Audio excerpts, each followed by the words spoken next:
Bir günü Şamal menen Gün gemisi güçtүүрөөк экени жөнүндө талашып жатышкан.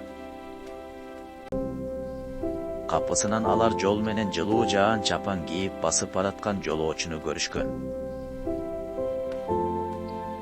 Ким аны жаан чапанын чечтирсе, ошол күчтүүрөөк болот, деп чечишкен.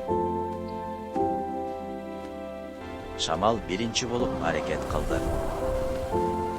Ал бардык күчү менен муздап, катуу соккон.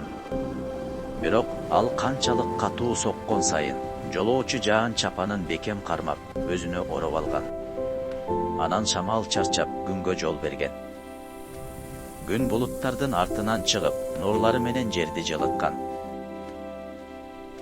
Жолоочу ысып, жаан чапанын өзү чечип алган. Ошентип, күн боорукердик менен жумшактык, күч менен оройлуктан да көптү кыла аларын далилдеди.